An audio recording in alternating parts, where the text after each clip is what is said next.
यहाँ हम set theory के रिलेटेड एक प्रॉब्लम सॉल्व करने वाले हैं। ठीक है, तो प्रॉब्लम ये है कि इन क्लास ऑफ 25 स्टूडेंट्स, सो एक क्लास में टोटल 25 स्टूडेंट्स है। 12 स्टूडेंट्स हैव टेकन इकोनॉमिक्स, यानी कि ऑप्शनल सब्जेक्ट्स हम ऑफर कर रहे हैं। तो आउट ऑफ 25 12 स्टूडेंट्स ने इकोनॉमिक्स की चॉइस की है। 8 have taken economics but not politics. So उसमें से 12 में से 8 बच्चे ऐसे हैं जिसने इकोनॉमिक्स तो चूज़ किया है बट पॉलिटिक्स उसका साथ में नहीं सिलेक्ट किया है। अब find the number of the students who have taken economics and politics, यानी कि ये दोनों सब्जेक्ट्स को चॉइस किया है, ऐसे नंबर्स हमें चाहिए। And those who have taken politics but not economics, और ऐसे स्टूडेंट चाहिए जिसने पॉलिटिक्स चूज़ किया है बट इकोनॉमिक्स चूज़ नहीं किया है। ठीक है, तो ये सेट थियरी के रिलेटेड प्रॉब्लम है।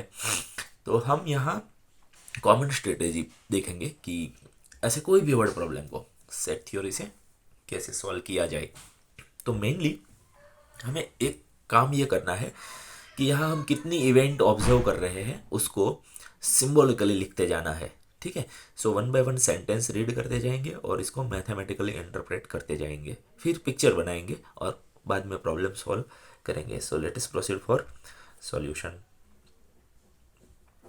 ओके, सो यहाँ क्या है, in a class of 25 students, यानी कि हमारे पास total number of U 25 students है ना।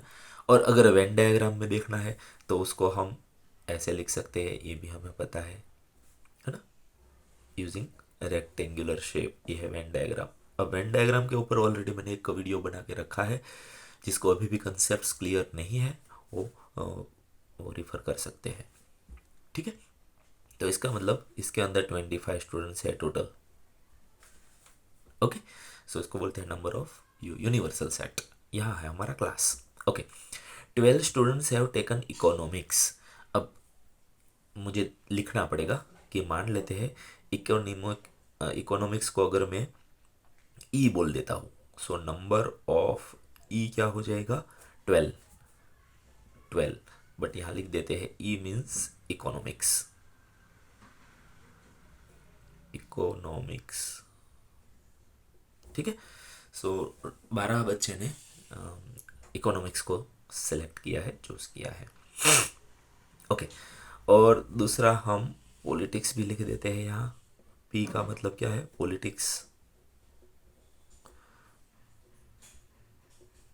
ओके, ओके, हम दो ही सब्जेक्ट्स के बारे में बात कर रहे हैं, इसलिए वेन डायग्राम में हम दो सर्कल बनाएंगे, दोनों सब्जेक्ट को हम सर्कल थ्रू रिप्रेजेंट करेंगे। ठीक है, सो एक सर्कल ये और एक सर्कल ये, इसको बोल देते हैं इकोनॉमिक्स का सर्कल, इसको बोल देते हैं पॉलिटिक्स का सर्कल। ओके, अब या जो भी डेटा है वो पहले लिख देते हैं।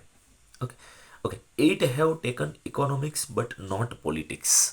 अब इसको हम क्या लिखना है, इकोनॉमिक्स इसका मतलब है ई, एंड नॉट पॉलिटिक्स का मतलब है इंटरसेक्शन पी कॉम्प्लीमेंट। अब इसको ऐसे क्यों लिख सकते हैं, उसका हमने वहाँ वेन डायग्राम में अच्छी तरह से सब कुछ डिस्क्रिप किया है। सो आप वहाँ अगर ये समझ में नहीं आ रहा तो आप वो रिफ़र कर लेना एक बार। ओके, सो इसका मतलब ये होगा number of students taken economics but not politics, complement का मतलब ये होगा। ठीक है, so 8 have taken economics but not politics, इसका मतलब ये है 8। अब हमें क्या फाइंड करना है वो लिख देते हैं। Find the number of students who have taken economics and politics. अब इकोनॉमिक्स एंड पॉलिटिक्स यानी कि इकोनॉमिक्स एंड पॉलिटिक्स, ये हमें फाइंड करना है, इक्वेशन मार्क है। और दूसरा क्या फाइंड करना है, and those who have taken politics but not economics. Taken politics but not economics का मतलब ई डैश, नॉट का मतलब डैश। ये दो चीज़ें हमें कैलकुलेट करनी है। 3 डेटा हमारे पास है। ठीक है, ओके। अब ऑब्वियसली यहाँ पिक्चर से ही क्लियर है कि 25 स्टूडेंट्स को हम ऑप्शनल सब्जेक्ट या तो इकोनॉमिक्स या पॉलिटिक्स ऑफर कर रहे हैं, तो हर एक बच्चे को दोनों में से किसी न किसी का तो सिलेक्शन करना ही है। ठीक है, इसका मतलब ये हुआ ये 25 ई यूनियन पी होगा, है ना। यानी कि ये आउटसाइड जीरो होगा, ये सर्कल के आउटसाइड है वो क्या होगा कि जिसने इकोनॉमिक्स भी नहीं लिया, पॉलिटिक्स भी नहीं लिया, अब ऑप्शनल सब्जेक्ट हम ऑफर कर रहे हैं, तो ऐसा तो होगा नहीं, कोई ना कोई सब्जेक्ट का तो सिलेक्शन करना पड़ेगा। ठीक है, सो ये हो जाएगा ज़ीरो। ठीक है, सो ये जो दो सर्कल दिख रहे हैं उसको हम लिखेंगे number of E union P.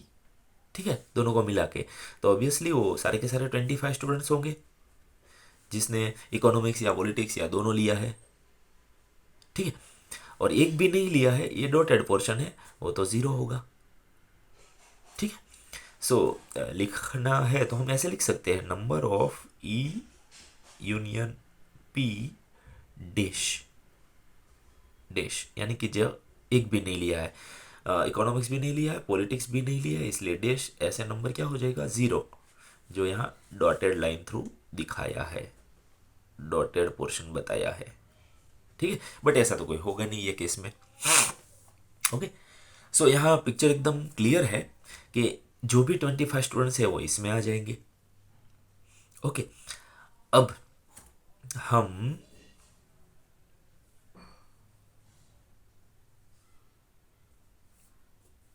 Yes जो डेटा दिया है उसको पहले फिलअप कर देते हैं वेन डायग्राम में, बाद में हमें फॉर्मूला मिलेगी। अब इसकी फॉर्मूला क्या होगी एंड इसकी फॉर्मूला क्या होगी वो हमें बाद में पता चलेगा। तो पहले 25 है वो तो ऑलरेडी लिखा है। अब नंबर ऑफ ई 12 है, नंबर ऑफ ई 12 है, इसका मतलब ये सर्कल में टोटल 12 होना चाहिए। ठीक है, टोटल 12 होना चाहिए, बट इसमें ये दो पार्ट है, सो यहाँ कितना रहेगा वो तो हमें पता नहीं है, यहाँ कितना रहेगा वो 12 में से ये निकाल देंगे तो ये टोटल मिल जाएगा, तो टोटल 12 है। सो अभी तो पता नहीं है, तो मान लेते हैं कि दोनों में x है, e इंटरसेक्शन p दोनों में क्या है, x है। x क्या है मुझे नहीं पता, तो ये पोर्शन में कितना आएगा, टोटल 12 है तो 12 में से x निकाल दो तो यहाँ होगा 12 माइनस एक्स। ठीक है, सो ये 12 माइनस एक्स है, ये x है, दोनों को मिला दो तो ये 12 हो जाएंगे। ठीक है, ओके। अब ये 12 माइनस एक्स, ये टोटल 12 है, तो यहाँ कितने बचेंगे, 25 माइनस 12, देख रहे समझ में आ रहा है। ई में टोटल 12 है, तो इसमें दो पोर्शन है, उसमें तो एक्स है तो हमने मान लिया, तो ये पोर्शन में टोटल कितने रहेंगे, क्योंकि दोनों में सो तो दोनों को अगर मिला दो तो है 25। 25 में से ये दोनों सेक्शन हमें पता है, तो 25 में से ये दोनों निकाल दो, समझ में आ रहा है। तो 25 में से ये दोनों को निकालो, यानी कि 12 तो निकालो, है ना, तो ये 13 होगा। क्लियर है, यहाँ होगा 13। आई थिंक मैंने जो नंबर्स दिए हैं वो क्लियर होगा। ठीक है, अब हम यूनियन की फॉर्मूला लिखते हैं। So number of E union P की फॉर्मूला क्या हो जाएगी, दो सेट के लिए क्या फॉर्मूला बनेगी वो भी वो वेन डायग्राम वाला वीडियो में हमने लिखा है, अगर किसी को याद नहीं है या समझ में नहीं आ रहा है तो वो आप रेफर कर सकते हो। सो एक्चुअल फॉर्मूला ये बनेगी number of E plus number of P minus number of E intersection P. ठीक है, सो ई यूनियन पी क्या होगा, 25 है हमारे पास, नंबर ऑफ ई क्या होगा 12 है हमारे पास, नंबर ऑफ पी क्या होगा 13 प्लस एक्स, है ना, 13 plus x, number of P ये सर्कल हम देख रहे हैं, सो 13 प्लस एक्स, 13 प्लस एक्स और माइनस ई इंटरसेक्शन पी क्या होगा, ई इंटरसेक्शन पी यानी कि ये पोर्शन, हाँ ये मैं लाइनिंग से बता देता हूँ क्योंकि ये पता नहीं है, हमने सपोज किया है एक्स, सो इसको एक्स मान लेते हैं। ओके, अब सिंप्लीफाई करते हैं। I think 12 plus 13 plus x minus x के आंसर 25 इंटू 25 मिल जाएगा। सो पी इंटरसेक्शन ई डैश, ये तो 13 हो जाएगा, बट इंटरसेक्शन के लिए ओके, ये डेटा का तो हमने यूज़ किया ही नहीं ना अभी, ये 8 है ना। तो पहले इसके देख लेते हैं आगे जाने से पहले। आई थिंक इसकी ये तो इक्वालिटी ही मिलेगी, इसकी शायद अभी कुछ ज़रूरत नहीं है, पहले इसको हम इम्प्लीमेंट कर दे कि इसका मीनिंग क्या है ना। सो ई का इंटरसेक्शन पी डैश के साथ, अब पी डैश का मतलब पिक्चर में से देख लो, ए सर्कल से अलावा है ना, तो ये डॉटेड लाइन प्लस ये आएगा, बट डॉटेड तो एम्प्टी है, इसलिए 12 माइनस हमने एक्स जो लिखा है वही है इंटरसेक्शन पी डैश। सो 12 माइनस एक्स वही है हमारा 8। सो 12 माइनस 8 यानी कि एक्स इक्वल टू क्या हो जाएगा 4। सो यहाँ से क्लियर है, ठीक है। सो इंटरसेक्शन क्या हो जाएगा, एक्स हमने जो सपोज किया था वो 4 हो जाएगा, ठीक है। सो यस, यहाँ से देयर फॉर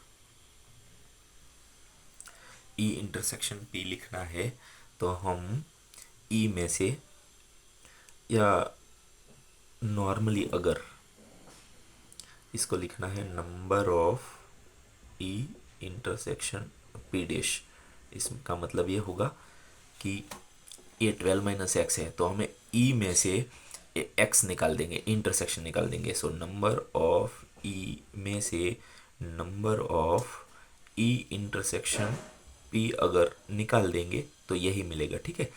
सो ये है हमारा 8, नंबर ऑफ ई है हमारा 12, और ये एक्स हमने इंटरसेक्शन, तो यहाँ जो मैंने लिखा है उसको